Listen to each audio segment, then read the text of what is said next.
Dad Bod History.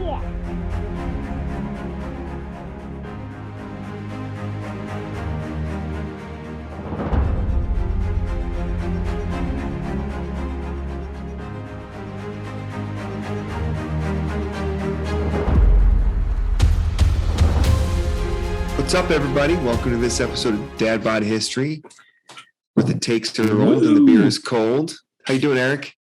Pretty good. I'm not drinking beer. Me neither. I've had to cut back because not that I was drinking a lot, but I have some medications I'm taking right now. You know, apparently not supposed to add them. You'd be too awesome if you had beer with your medication. You'd feel too good. That's what they don't want. I think that's what the doctor said. Yeah, something very similar to that. Yeah. Yeah.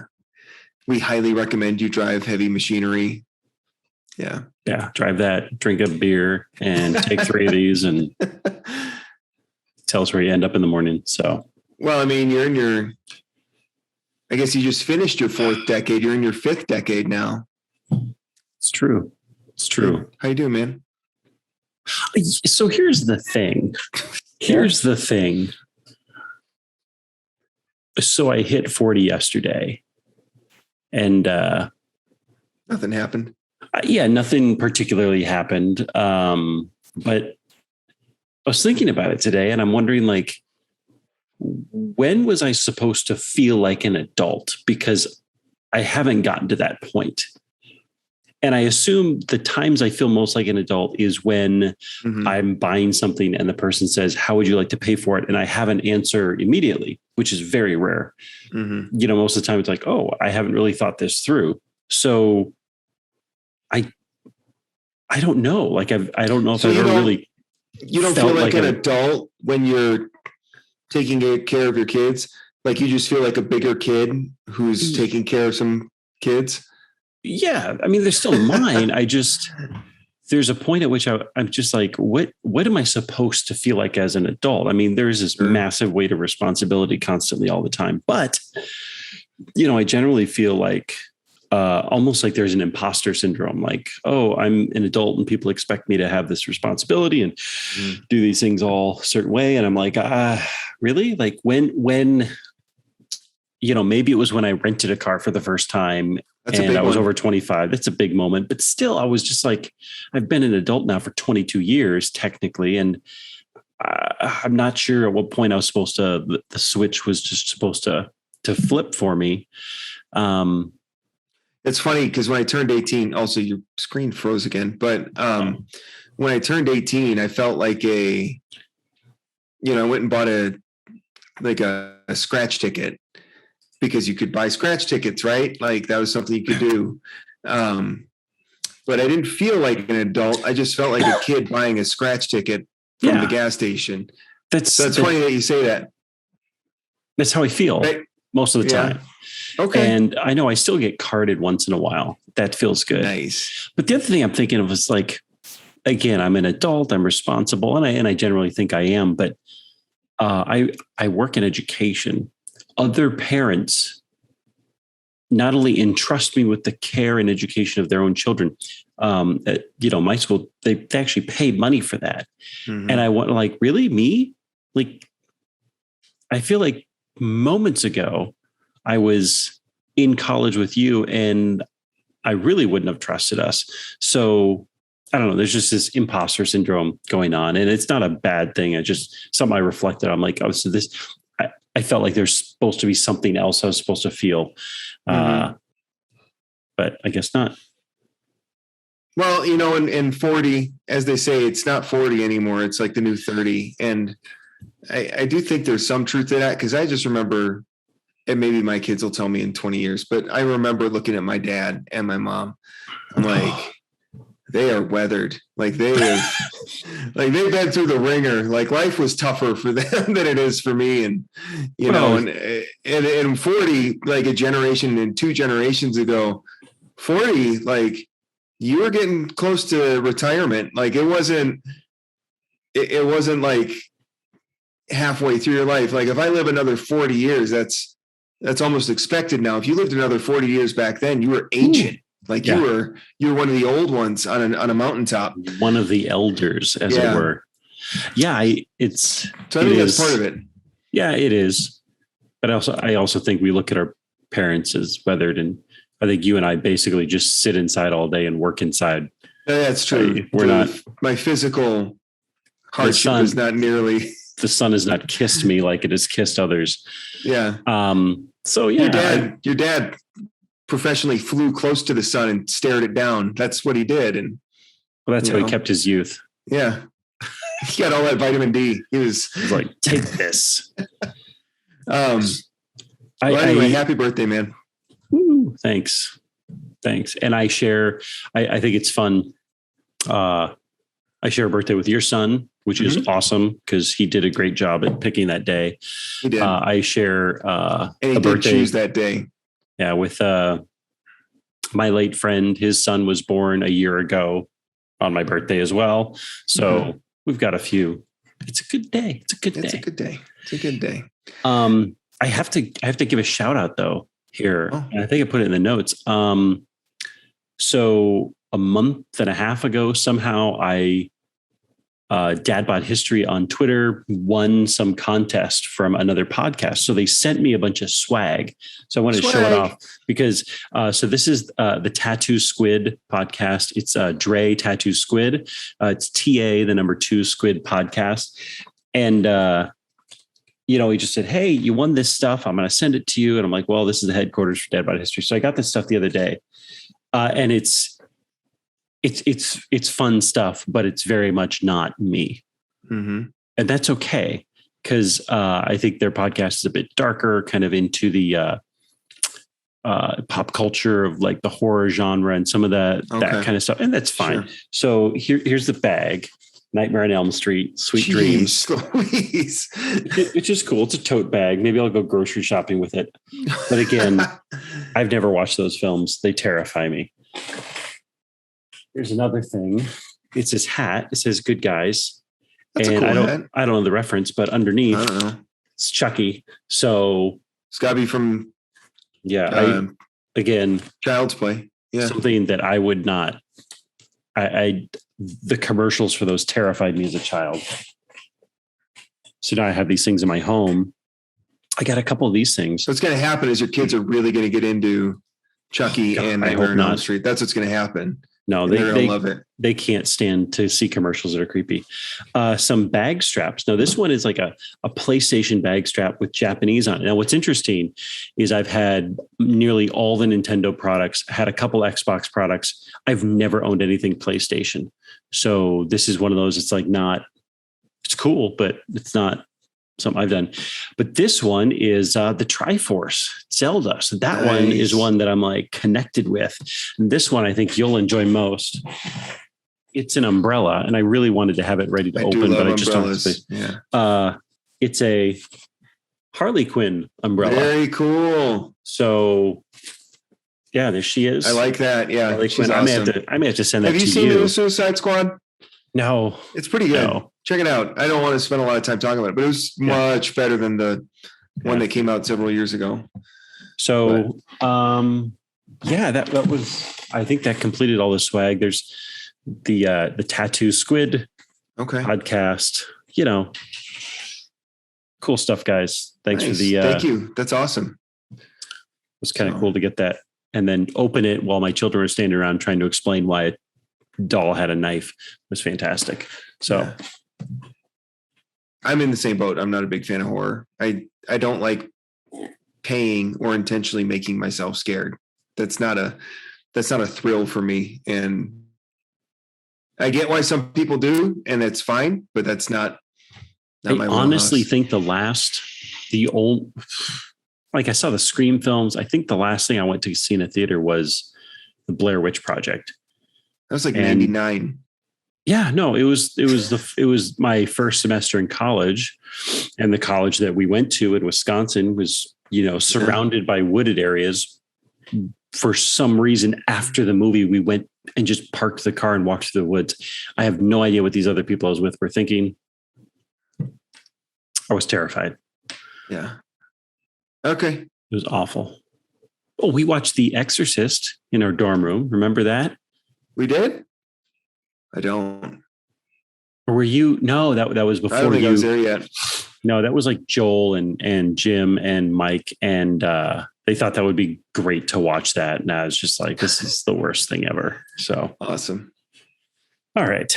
All right, well, let's get into it. So probably the farthest thing from pop culture, we're going to talk about the decennial census data that just came out about a week ago, the United States Census. Yeah, we can start there. I think it'll be interesting. I think that's the springboard for the topic. And then we can get into the history and kind of the census over time, and specifically how it's shaped our legislative branch of government, and kind of just go from there. I think would be the goal. Yeah. But yeah, the raw data for the census came out. So the 2020 census was conducted, obviously last year.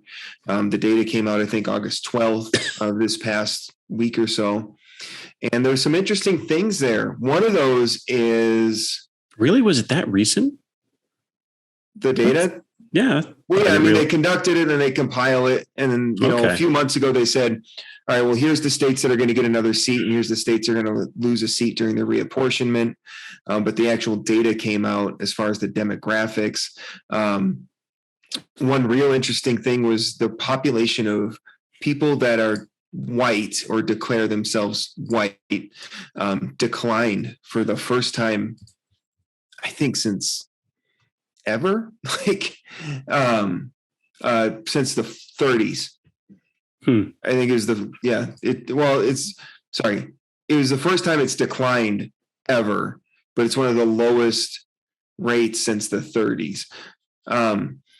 So the population, the raw population of people that call themselves white is like 5 million less than it was 10 years ago. So that means the birth rate of people, of white Americans, has declined to a point where now more of them are dying than are being born in a given year. I'm sure the pandemic kind of sped that up a little bit for all demographics, but that was one big thing. Also, Hispanic Americans. Is it people who identify solely as white? Yes. And so that was another interesting note I wanted to bring up, is that this census showed a very big increase in mixed race. So people that, white, their kids are white and black, or black and Hispanic, or, any mixture of, Asian American and some other declared race, that grew by about 5 million people. Now, it's not just 5 million people that had called themselves white that are now calling themselves mixed race. It's all across the board. But that number jumped by quite a bit, by I think about 5 million. The population of people that are just solely white or declare themselves as such dropped. They think some of the reasons for the big jump in mixed race is a lot of the kids that are adults now, young adults, are more proud to embrace their possible dual heritage than they may have been a generation or so ago. Whereas if your mom was Hispanic and your father is white, you would say, well, I'm white because I don't want to, limit myself to certain opportunities. So they think that's possibly why. And now that mentality is shifted, and so they embrace that dual heritage, so the numbers went up. Hispanic Americans are the second largest, I guess, raw population as far as demographics, race goes. Although identifying any of these races by such a bland term is kind of silly, because Hispanics aren't a monolith. White Americans aren't a monolith. African Americans aren't a monolith. But for the sake of simplicity, Hispanic Americans are the second largest racial group in America now. And I think they're like at 16%. African Americans are right around 12 or 13, which it seems like African Americans have kind of always been around that 10 to 12 range. They never really go much higher than that. They never really go much lower than that. They just kind of, they grow on pace with the rest of the population. so they never really grow as a proportion. Is there any group that really expanded? Hispanics. Okay. They expanded by 11 million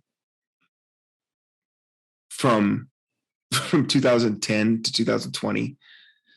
2+ races expanded by, so mixed race or 2 or more races expanded by 7.5 million.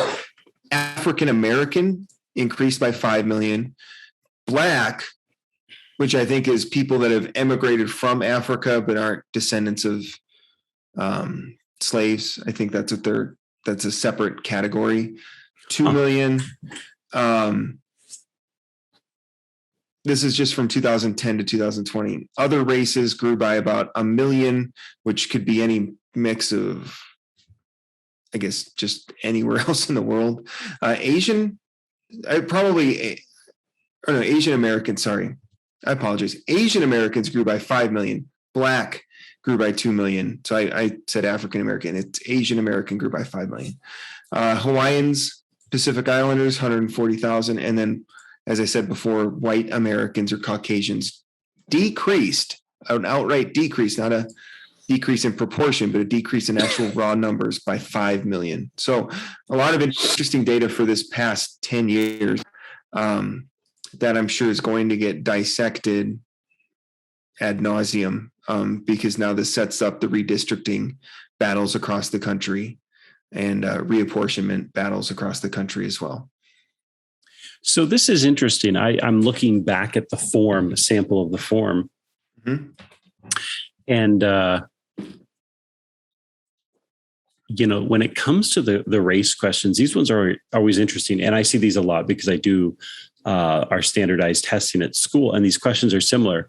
Mm-hmm. There's always a question about Hispanic origin, which is always set aside from race, right?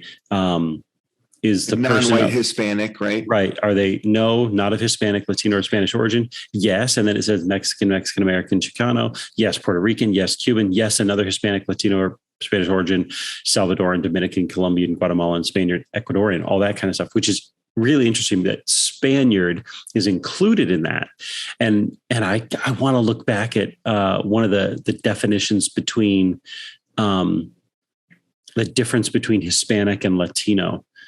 There's some odd, and I can't remember exactly what that difference is. Mm-hmm. And then you get to the race and it said mark X, one or more boxes, and print origin. So it says white. And this is interesting. German, Irish, English, Italian, Lebanese, Egyptian, right? Huh. Black or African American, Jamaican, Haitian, Nigerian, Ethiopian, Somali. That's Indo American, Indian, Alaskan Native. Mm-hmm. And then it goes into your tribes and stuff.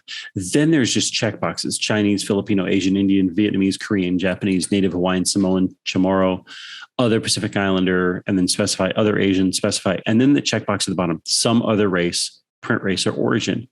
So one question I have is how, again, I'm going to come from the perspective of race is a completely constructed idea, right? It's about as much of a social construct as you can get, even though it has dug its heels in especially American society. It's not real, but it's also real. Like it's not, there is no genetic difference between the races, but right. Hundreds of years of these sorts of separations and divisions and merging and migrations have also created races. So it's in one sense it doesn't exist, but in another sense it's totally real, especially in America. And so the question there is, how many other countries in the world are even close to as diverse as the United States? Sure. In terms of all these things. And that's a good thing, but it's how many times has a nation in world history had to deal with such diversity, and how have they dealt with it? And there's very few. And anyways, I wonder how many people either left this blank or maybe clicked some of the race when they may have been white or black and just said, I don't want to define myself by that term. I want to just say something else. I'm curious about that. I think when I did the 2010 census, I clicked other, and I think I just like wrote human. Like I didn't want to identify myself as a race. So when I did the 2010 census, I'm like, I'm just human. I was being particularly contrarian that day, I guess, when I filled out that form. But and I think this most recent time when I filled it out, I just did the normal white or Caucasian, whatever it was on the form. You just write rat in a cage and the world is a vampire underneath that. Well, it's interesting because my wife is descendant from Native Americans. She's traced part of her ancestry back to certain tribes in the eastern part of the United States. But I don't, and it's not, I don't claim for her, but for my children, but it's not like we have like they're not members of a tribe, but one could say they could trace part of their ancestry back to American Indian. And it's just interesting, but it's also like, yeah, but that's so many generations removed and there's no leadership of those particular nations that would say, yeah, you're a member of our tribe. So it's kind of an interesting gray area when it comes to a lot of these questions based on race. And that's just one example I brought up.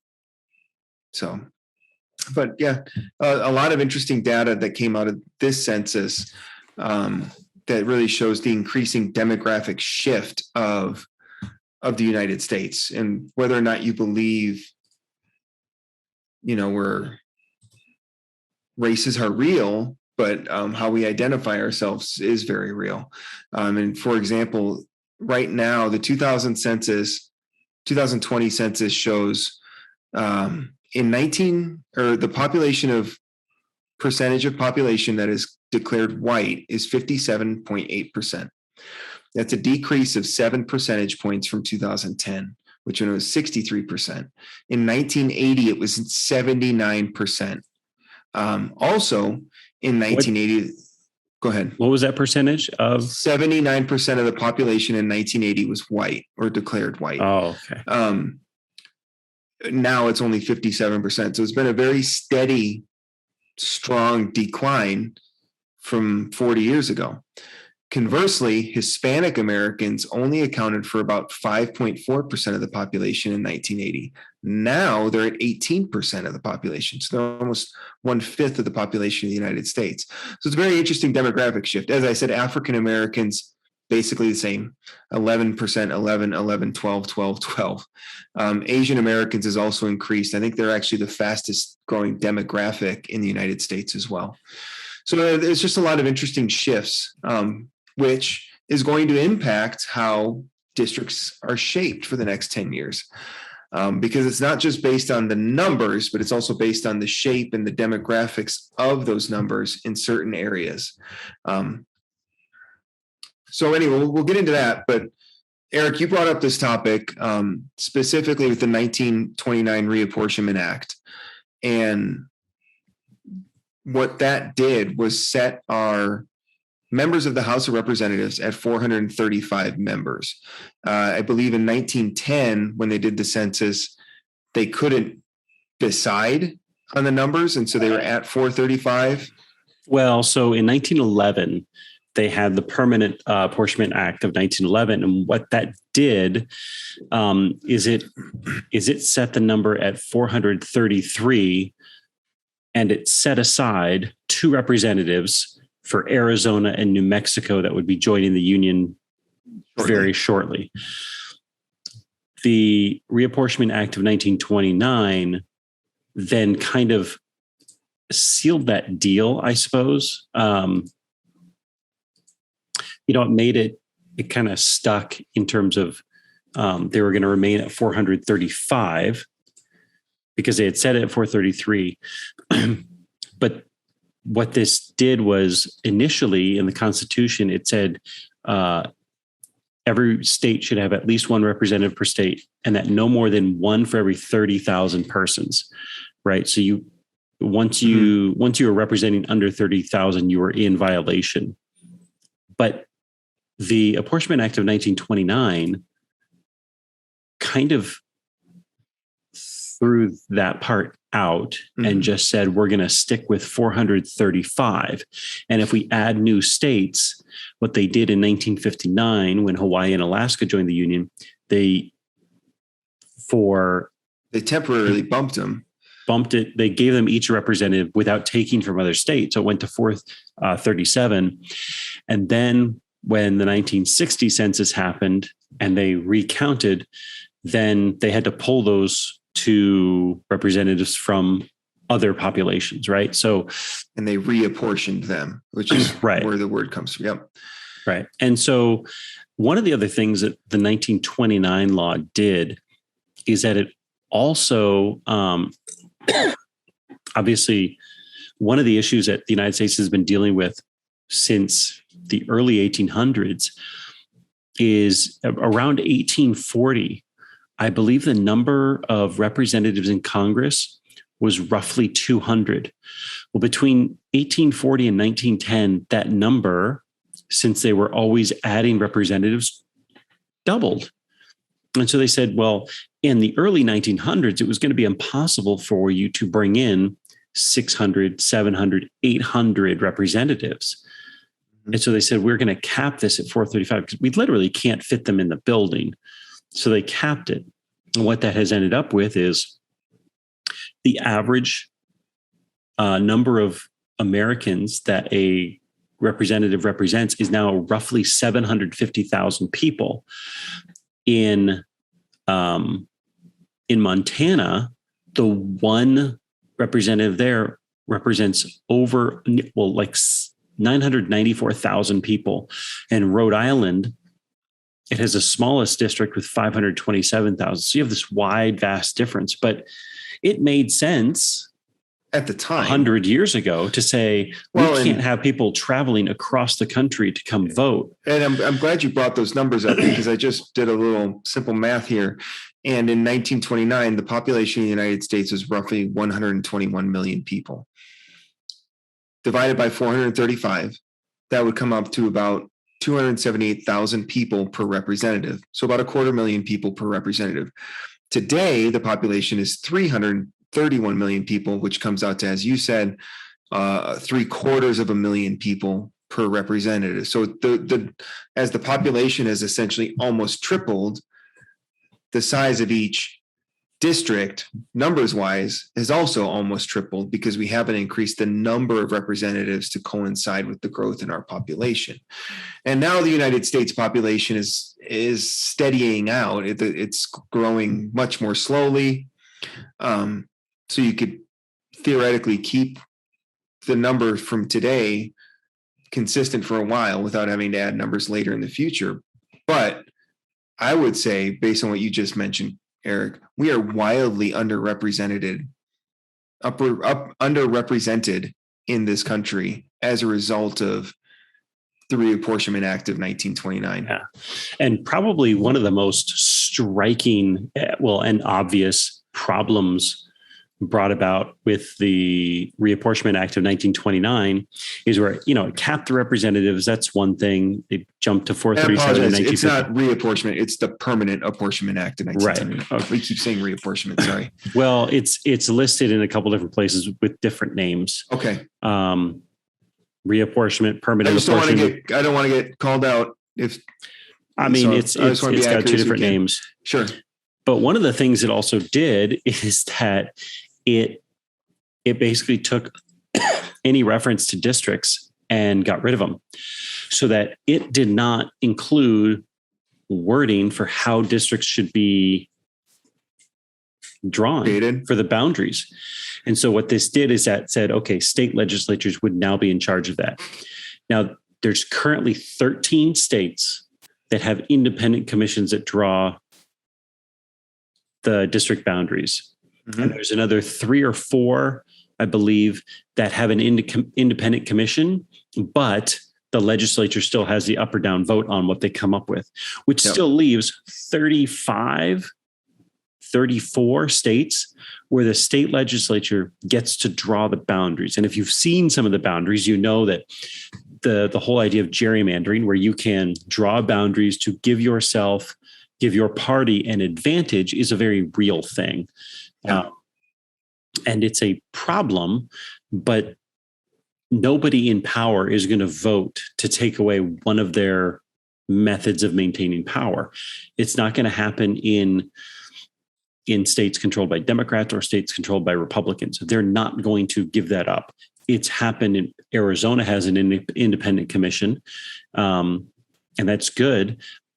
But now you have the ability to gerrymander. It's interesting because, as you said, both parties do it. I would say on the Democrat side, New York and Illinois are probably the two biggest Democratic states that would gerrymander their way to a legislative majority. And then on the Republican side, Florida and Texas probably. Mm-hmm. And the problem is those four states have huge numbers of representatives and electors, which I know electors is not you can't gerrymander electors, but those are huge states that control vast majorities of the population. And, I think California got rid of gerrymandering right around 2010. And obviously them being the most populous state, obviously they're still a very left-leaning state. Well, I mean, maybe they got rid of it in whatever form it is. But what's funny is where I live in California, the San Joaquin Valley, I live in the 23rd district, which is Kevin McCarthy's district. Okay. And according to this article that I had sent to you, this is at 538. It's the Atlas of Redistricting. This is from 2018. And they have several different charts you can look at if you're to do algorithmic districting. But the 23rd district is a usually Republican district in California. 98% of the time it's going to go Republican, which is why this district was made, because they want those Republican voters all blocked in together, not affecting other districts. Right next door is the 21st district. And what's hilarious about this is the 21st district and the 23rd district wrap around each other in Bakersfield. And when I zoom in, what's interesting is that the part of the 21st district that is usually Democratic, it goes 83% of the time. It did not this past year, it went Republican, is that there's a part that wraps down into Bakersfield and it goes around Bakersfield and comes up on the west side, or the east side of Bakersfield. And that part of Bakersfield is primarily Hispanic and Latino. And it's a lot of the farm labor. The part that it wraps around is the southwest and northwest of Bakersfield, which is primarily upper class. And I don't want to say primarily white, it's simply primarily upper class. And so these two, they wrap around each other for the purpose of keeping those Republican voters in their district and getting those Democratic voters into this other district so that you can have kind of a surefire district, right? So whether they allow gerrymandering or not, the districts don't look right in some places. Sure. Other places, they do. Okay. So they have an independent commission. Yeah. So they do have an independent commission. Now there's other states that don't have independent commissions, but let's say the legislature is Republican, but the governor is Democratic. So Tony Evers, Wisconsin, is a Democrat governor, the Republican legislature. So they can kind of balance each other out in how they redistrict. But the problem exists in that it's just largely left up to the states to decide how they want to draw their districts, which generally I'm okay with states deciding how to run states. But when you're sending your representatives to the national government, I think there's a different issue here, because you're no longer just doing a state's issue sort of thing. You're now, what California or Texas, how they send their representatives and whether they're accurately representing the populations that they have, their citizens, in the national government, that affects the whole function of the country. And I don't think that's a good thing. I think gerrymandering is awful, regardless of what party does it. And I think it's going to be a slow march to eliminate it if we don't have some sort of federal law coming in to redefine how districts get made. That's my 2 cents on that. Yeah. So so there's a bunch of stuff going on here, right? So there's been the argument over the past few years, and people on Twitter, I've seen this, they put up maps and they say, how can this large swath of like west of the Mississippi, right up until Oregon and the Rocky Mountains, this vast swath has like 10 or 12 senators. And yet California only has 2. And they're like, that's not representation of the people. And so one thing people need to understand, and I don't know why people on Twitter who act so educated can't understand this. The idea of the senators, this compromise that was made in the Constitution, the writing of the Constitution, was that every state would get 2 senators. That way, every state stands before the federal government equally. And initially, those senators were elected by the state legislature. And that led to a lot of problems, because if you knew the right people, you could buy your seat. That's a problem. Having the people of the state elect senators is better, but it also gives the idea that the senators are representing the people of the state rather than representing the state.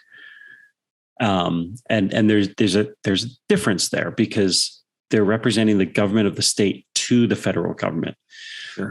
What we're talking about is aimed specifically, I think, at representatives and what kind of solutions we can come up with, because we have a couple of problems. One is underrepresentation for individuals. My representative represents 750,000 other people, right? Roughly. So that doesn't make a ton of sense. And at the same time, the district is a shoo-in for Republicans, regardless. Yeah. Which I might be okay with, but it means that person does not have to come to the table with any real policy issues, or they don't need to win the vote in my area. They simply have to defeat another Republican. Yeah. Yeah. And so Kevin McCarthy, he's the House Minority Leader. Yeah. So who's gonna primary that guy? And so it exacerbates the problem that we have. Yeah. And so you have, and I want to say, oftentimes the majority minority leaders in these chambers come from districts where they are pretty much a shoo-in, like they are guaranteed to win. Sure. Nancy Pelosi comes out of, I think it's the 14th district, which is San Francisco. I mean, it's the chart here shows a greater than 99.9% chance of being a Democrat coming out of that district. Well, so she doesn't even have to earn the first seat, so she's been there for years.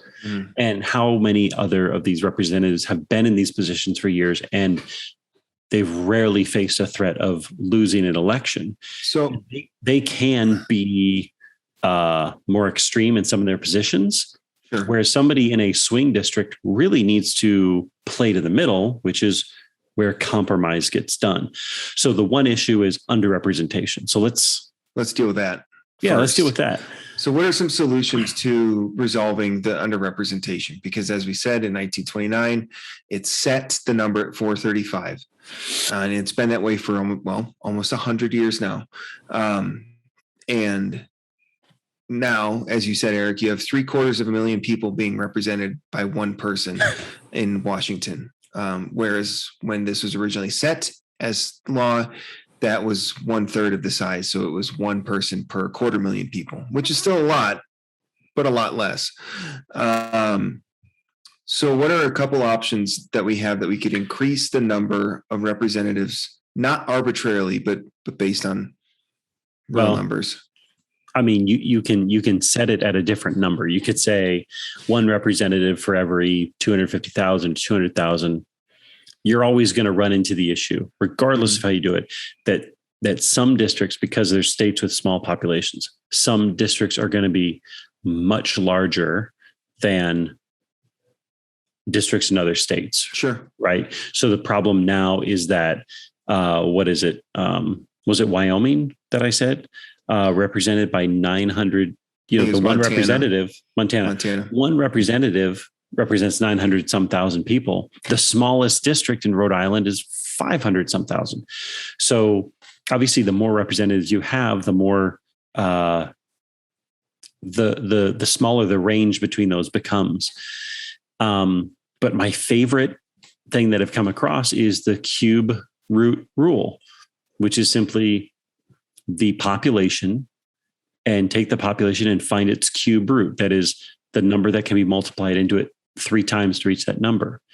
For the United States at 330 odd million, that would put us at 693 members of the House of Representatives, which would give us 258 more representatives and change the population representation from an average of 750,000 people per representative down to 475,000, which is not perfect, but it's a heck of a lot better. And I think that's a number that's manageable. Well, and then now you take that Montana would have 2 districts. Yeah. Right. And that's going to represent Montana maybe a bit better. I'm sure Montana kind of votes in a monolith type, but at least you have a district that's around an urban center, maybe Bozeman or Helena, right? Mm-hmm. And the district that's in the more rural, and so you might have 2 different representatives that come out with different ideas and different policies that they want to push at the federal level. And I think that would be healthy to have that. Well, and I think it would break up this conflict between what we describe as rural and urban. Rural, which is apparently what I'm going to make up now, but rural and urban, especially as people have been migrating across the country more and more and more. And you don't have, obviously you have your cities, but then you have your suburbs and then your exurbs like Santan Valley, and how those people are not all farmers out in the exurbs, and the people in the cities aren't all, hipsters drinking $10 coffees. Like it's this mix of different demographics, be it race or socioeconomic status or faith base or not, and they're all mixing with each other. And to allow to have more representation in what we'd consider a traditionally rural place like Montana or Wyoming is good for the people of that state. Conversely, allowing for more representation in California, which is a traditionally Democratic state, would give more voice to the millions of people that are Republicans there that may feel like they're underrepresented. And the same could be said for Oregon and Washington, which, they're parts of that state want to secede to Idaho. So I think those are all good things for the people of the party out of power within each state, if that makes sense. Just by increasing the numbers. We haven't even gotten to the gerrymandering or how they're apportioned. Just by increasing the numbers, that would be good for the people in those states. And I think the cube root rule would be, it's simple. It makes sense. Yeah. As population increases, that number will increase by a little bit each time. But I think if you say, hey, we are prepared to have up to 1,000 representatives, then you can be prepared to have that many seats in the chamber. Yeah, build out the Capitol building if you have to. But and another analogy that comes to mind is the debate over the minimum wage. And should we raise the minimum wage to $15 an hour or not? And while I think we should raise the minimum wage, I don't think we should set it to $15 an hour and then forget about it for 20 years, because then we're going to be in the same issue 20 years from now. I think if you're going to have a minimum wage, I think it needs to be tied to the CPI of either the country or the state or metropolitan centers in those states, so that it can keep changing with each year instead of almost arbitrarily just saying, well, let's just increase it to this thing. Where the cube root rule similarly says, yeah, let's increase the number of representatives, but then let's not just set it to this and forget about it for another century. Let's set it to this and make this the standard every 10 years. Did the population increase enough to add more representatives? If it did, let's add the appropriate number. If it didn't, then we don't. So I like that rule because I think it's a system that you could continue to use decade after decade. Yeah. And you brought up another interesting idea, and that was getting away from the representatives, would go to the Senate and just increase the Senate by one more per state, which means that every 2 years, every state has a senator up for election, which, every 2 years, if you are a state that has no senators being elected that year, you might kind of, it's not that any feelings matter, but you might feel left out. Like, hey, this year I really feel strongly about this, but I can't vote for my senator this year. I have to wait till next year. Well, I would think it would I think it would increase the off-year voter participation. So non-presidential year voter participation if every state had to re-elect a senator every 2 years. And I think that would be good. Also healthy. I mean, 150 senators, you're much less likely to have 75-75 than you are to have 50-50, which is what we have now, or effectively 50-50. But I think opening up representation would be helpful. It's going to get more people into, because what are the barriers to entry right now to be a representative? I mean, the barriers are very high. So it opens that up a little bit. And, you're with those kind of numbers, you're also going to get some wackadoodles. You're going to get some people wackadoodles that are in a minority of 150. You know what I mean? Like that would be, as the body grows, you're always going to have extreme options, but with a large enough body, you can literally moderate those extremes to come to a consensus. Whereas now it's harder to do that, one, because we're so polarized, but this isn't helping the issue the way we're set up now.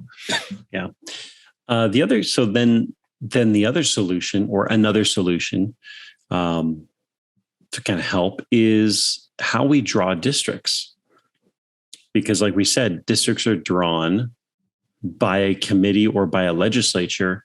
And that usually, there's history lessons I've come across where you can take students to a website and say, okay, gerrymander this make-believe district to make sure you get more Republicans and Democrats, or vice versa. And it's a clear, easy thing to do. So one of the solutions to this, and there's been numerous articles on this, including the one I'm looking at on 538. There was another one that was at Brown University, where they devised, that was a geometric algorithm, where one of the constraints on the algorithm is districts must be as compact as possible, meaning it can't be stretched and wrapping around other things. You have to compact it. So you can't say, there's a pocket of Republicans we can go grab here and bring them in. Stretch them out. They have to be contiguous and compact. And then, of course, equal population between all of them. Now, this particular algorithm that I'm using, if I use it in California, the usually Democratic districts drops from 37 to 36. The usually Republican districts remains at 7. The only thing that changes is that there's one more highly competitive district in California. Again, you kind of want that. There are algorithms that you could say, you could make districts specifically to be highly competitive. And this other algorithm runs, you'd have 26 usually Democratic districts, 0 Republican districts, and then 27 highly competitive ones. Well, this is where, New York? No, this is California. Oh, another one for California. Okay. So that just helps, again, that ideas become out in front and help people make decisions, and that representatives are not just showing up. Those are how you get your career representatives and politicians. They just show up and know they have the vote because they're in a district that is locked up for them. Another thought I had when it comes to districts is, and this is going to be very unorthodox, That's how unusual of you. I know. It's orthodox for me to be unorthodox. Mhm. Why do districts have to fall within the boundaries of a state? Why couldn't districts represent a population algorithmically, is my preference, in something that crosses state lines? Obviously, elections are run by the state, so that's going to be an issue. But for the people who live in eastern Colorado and western Nebraska, they're generally going to be more alike than they will be to the people who live in Denver and Colorado Springs. So there's a straight line that divides them, but there's probably more that unites them just because it's agricultural area, it's farmland. Why not allow districts to be drawn across state lines? Well, I think you highlighted the biggest issue is the logistics of it all. Yeah. Yeah. I mean, I think that's it. I think it would be interesting because Kansas City sits astride two states. Mm-hmm. And I'm sure, the folks in Kansas City, Missouri, and the folks in St. Louis, Missouri, you have two very different opinions on how the state, should run. But I bet on the other side of the border, the Kansas City, Kansas versus Kansas City, Missouri, they're very similar. So it is interesting. I do think the logistics of it would be very difficult because you would be voting because the states run the elections. Yeah. That's what it comes down to, is the states run the elections. I'm sure there is a solution to it. Well, it would be a federal takeover of elections. And that's something that many states, rightly so, would resist because they do want to be able to run their own elections. And so it would either be a separate election, separate ballots, or the federal government would be in charge of elections, which a lot of states would push back on. Yeah. And I really don't think that they should take over the elections. I think part of what makes the American election work is that it is decentralized. And not in the sense that I support gerrymandering or certain states that implement like voter suppression, stuff like that. But I think the idea of having states run their own elections is good in large part. And I think it's more efficient on the whole. And I think where there are issues, those issues can be resolved either in the courts or Congress can pass certain acts to make sure that all states are playing by the same set of rules. But yeah, I would not want to federalize the election at all. And I think that's something that's probably pretty bipartisan. I would think there's a whole lot of Democrats that don't want to federalize the elections, and I would guess there's a whole lot of Republicans and independents that wouldn't want to federalize them either. I think that's something that they would want to hold on to. But I do think the federal government should get involved in the elections, specifically when it comes to gerrymandering, because I don't think the states are going to move fast enough, if ever, on their own volition, because they don't want to give up the power. Because it's not, gerrymandering doesn't just affect the United States representatives, it affects your state representatives. So California's Assembly and Senate is determined by the California legislature. And even though they have an independent commission, and a lot of states do, those commissions aren't always so independent. And so I think having the federal government come in and say, you cannot do gerrymandering based on partisan ideology or race or whatever other demographics they want to list. I think that's something that all states should have to abide by. And I think that is one of the things I would like to see come out of this Congress, although I don't know if it will, specifically with the John Lewis Voting Rights Act. That's one of the big things I want to see come out more than anything, actually, because gerrymandering has such a negative effect on our temperament. It just, why would I, if I'm a Republican voting in California and I know this deck's stacked against me, or Illinois. That's a better example. And I know the deck is stacked against me. Why would I want to participate? Conversely, if I'm a Democrat in South Carolina, and I know it doesn't matter who I vote for, they're never going to win. Why would I want to participate in that system?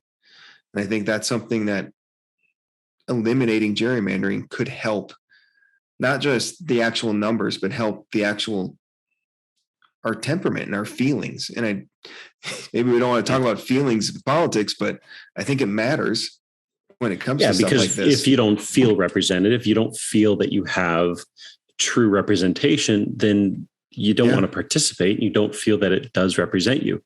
And so you're not going to participate. I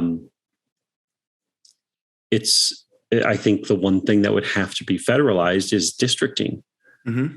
Because if we're going to have a consistent system of districting, then the federal government has to be the one to say, this is how we're going to district in every state, because this is the most fair system. And, that's not going to upset Montana or Wyoming much, but, Illinois, New York, California, Texas, Florida. All these high population states where it's the biggest problem. Yeah, it's going to affect them a lot.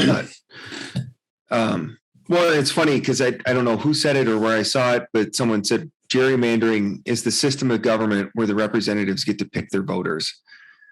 Because you get to draw, like you said, as long as I don't get primaried, I don't even have to try to win my district. It's far too common. Yeah, and the few moderates on either side of the aisle are the ones that so often do get primaried and then lose their job and they're often in competitive districts, and it's a shame. Yeah, they'll those moderates will get primaried by somebody who's far left or far right, and then they'll go to the general election and get clobbered because within their competitive district, most people are middle of the road. And they're like, we don't want the extreme, but the extreme part of the party showed up for the primary and the rest of us don't. That's a whole other issue that we need to talk about, open and closed primary systems. But it's exactly right. What you're saying is exactly right. And it's not a district issue, but when we were still in Arizona, and Jeff Flake got primaried by Kelly Ward for the Senate seat in 2018, I believe it was. And he basically said, well, I'm just going to quit because I'm not going to fight a primary to keep my seat. And there was no way he was going to win the primary against Kelly Ward because, like you said, the extreme wing of the party was. And then she out. Just got shellacked. Yeah, right? Kirsten Sinema was it Kirsten? Yeah, it was Kirsten Sinema. She just. It wasn't Mark Kelly. That was this past year. Kelly Ward primary Jeff Flake in the 2018 primary. Right. Kirsten Sinema won that seat, beating beating Martha McSally. Jeff Flake dropped out because of Kelly Ward. Martha McSally is the one that actually won the primary, and then Kirsten Sinema, shellacked her. And then Martha McSally lost again in 2020 to Mark Kelly. I don't think McSally ever was. She was appointed, right? She was appointed in McCain's seat. She was appointed in McCain's seat in 2018 after McCain passed away. And Mark Kelly defeated her this past year? Yeah. Okay. McSally lost twice. She lost in 2018. She lost in 2020. We're missing the point, though. The point is Jeff Flake got primaried, and instead of fighting the primary, he said, well, I'm just going to quit. And the seat flipped to the Democrats because the state said, we're Republican leaning, but we're not that far to the right. And I think that happens in a lot of states and a lot of districts. And who did you have come out and vote for Kelly Ward was the far right of the Republican Party in Arizona, which is oddly very far right. Mm-hmm. And Jeff Flake is one of these, I'd say, somewhat principled conservatives. And when he disagreed with the president, he said so. And he's like, this is why I disagree. It's nothing personal, but everyone took it personally and primaried him. And the person you put out there was not going to win in Arizona because Arizona is a purple state. And now it's a blue state. Well, and it's funny because on the other side now, Kirsten Sinema is one of the two Democrat senators there. And, because she's centrist, moderate. Yeah. Now everybody on the left is like, well, we need to primary Kirsten Sinema. Like, well, you're just going to hand the seat back to the Republicans then if you primary Kirsten Sinema, because you're not, even though you're trending purple blue, the state is not it's not California. It's not Illinois. Like it's just these extremes on both sides were because of gerrymandering, because we're underrepresented, because a whole lot of things. These extremes rise up and they keep pulling them apart. And it's like, that's not helping the system. So I think all it does is thin out the middle. And even on some of these controversial issues, I know representatives of both Republicans and Democrats who are centrist because they live in purple districts really handed it to their parties on some of these issues in the past where they're pushing these hard, I think it was the Green New Deal. Or no, it was one of these most recent big packages. And some of the Democrats who are in these purple districts really handed it back to the far left. And Pelosi's not necessarily far left, but she's in a strong district. Said, listen, you guys with your policies are killing me and my district. My district is going to go red next time because you keep pushing these really far left issues. And so, I mean, the middle, the center is what needs to hold. That's where compromise gets done. That's where actual governance gets done. That's where good policies come from. If you want to get a good infrastructure, it's coming from the middle. And we have a problem with underrepresentation and poor districting. And that's what we've tried to hammer home with our thesis tonight. It's these are the two things that if we can handle these, and if we can do this so maturely and not be distracted by all the other nonsense that they're throwing out there, we can actually represent the American people better in the House of Representatives and have districts that are where there's no question that if they're algorithmic, this was not, you were not picked by your representative to vote for them. You get to actually have a voice. And I think that's where we need to head. So absolutely. Well, I think that wraps up, our discussion. You and I could probably talk for 5 more hours, but it would just devolve into madness. So, all right, let's do it. Well, do you have anything else? Go ahead. What? This is DBH 50. Is this it? This is 50. It's just me and you. It's just you and me. The way we started. Well, there's not Nick popping up in the middle, but we've had some Dad Bod After Dark episodes. I think we're in like the 15 range of those. So we've got more than 50 episodes, but we got these 50 that are Dad Bod History, and so that's a good milestone. Yeah, we've had a couple weeks off here and there. Things have gotten busy, but DBH 50, running it back, just the two of us. Yeah, old school. I like it. Do the music. Just the two of us. All right. Yeah. Well, all right, man. Well, thank you guys all for joining us. I'm Jake. This is Eric, and we'll see you all next week.